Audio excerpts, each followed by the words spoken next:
It's my last day on the Via Podiensis. The forecast is calling for an amazing day, clear skies, sunshine, and calm air. After yesterday's rain, it feels like a gift. Ostabat behind me, Saint-Jean-le-Vieux ahead. Okay, so we just left Ostabat, the hostel there, or Gite, I should say, here in France. And we are headed to Saint-Jean-le-Vieux, day 38. And that's what I'm going through here. You know, one of the ladies back behind, oh, I'm wearing my sandals today, it's 75% asphalt. I said, well, what do you think the other 25% is? And here we go. But anyway, gonna be a great day today.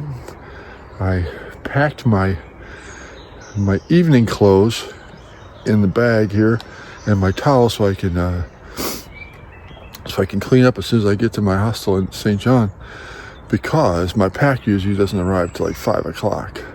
And then I have to sit there in my wet clothes, wet shoes. So I've learned the lesson, and here we go.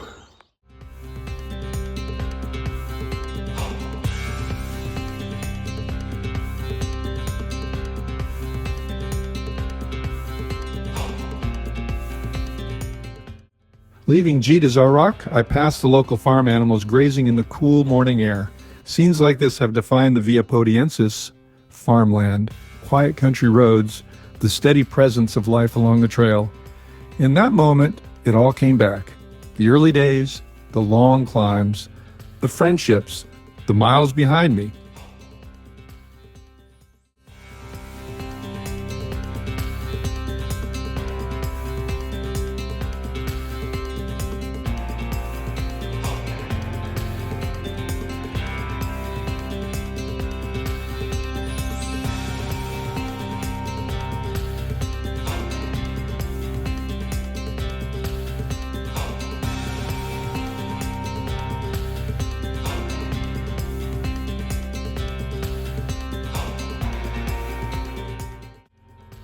Along the way, the French cherry trees were heavy with fruit. I stopped and picked a few, sweet, fresh, and perfectly timed. Little roadside gifts like that have been part of the Via Podiensis from the start.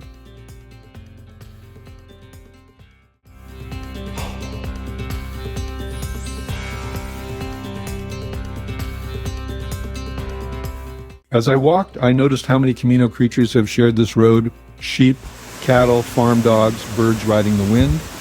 They don't rush. They don't measure distance. They just live where they are. And somehow, that's been part of the lesson of these miles.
With each kilometer closer to the Spanish border, the views became more dramatic.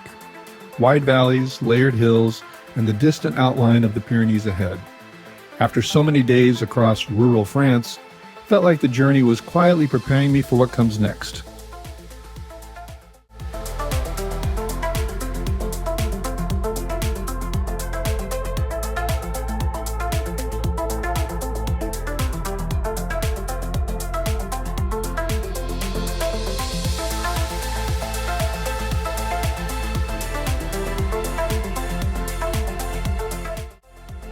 As I continued down the trail, my thoughts drifted back to the amazing places I've stayed and the people I've met. The kindness of hosts, the laughter around dinner tables, fellow pilgrims who were strangers one day and friends the next. The Via Podiensis has been more than a route, it's been a community.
With just 4 kilometers left to Saint-Jean-Pied-de-Port, I stopped in Saint-Jean-le-Vieux.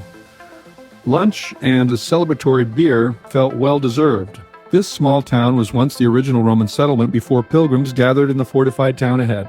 I stepped into the Église Saint-Jean-Baptiste downtown, a simple but historic church that has welcomed travelers for centuries. These walls have seen generations of pilgrims pause before crossing into Spain.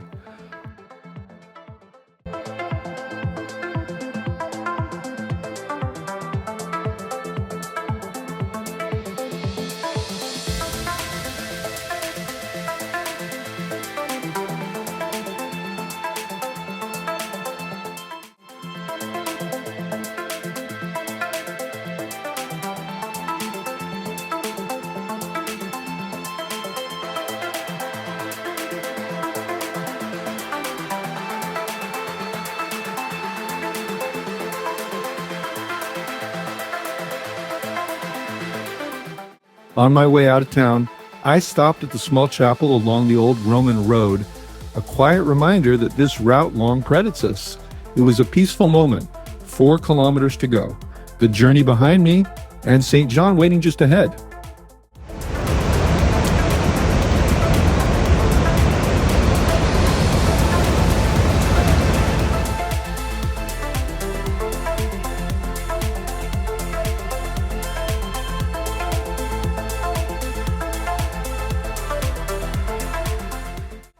As Saint-Jean-Pied-de-Port finally came into view, memories of my 2 previous visits surfaced.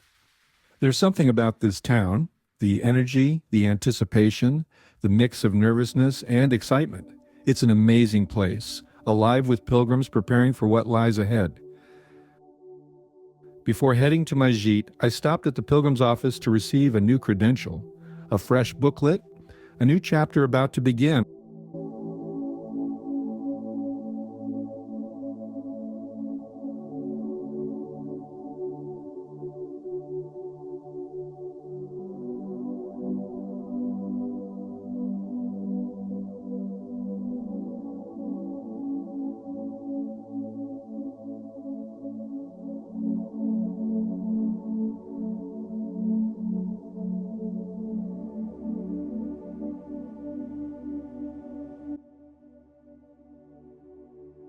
I stepped into the Église Saint-Jean-Baptiste, built in the 14th century and welcoming pilgrims for hundreds of years before they crossed the Pyrenees. That evening, at the Pilgrim's Mass, I sat grateful for the 1,600 kilometers behind me and ready for the climb ahead. Looking forward to my stay at Gîte Velay, and it did not disappoint. The welcome was warm, the atmosphere relaxed, exactly what I needed after 600 kilometers from Le Puy. Dinner was outstanding, the bed comfortable, and for the first time in weeks, I could simply rest. Tomorrow, the Camino Francés begins with the climb over the Pyrenees,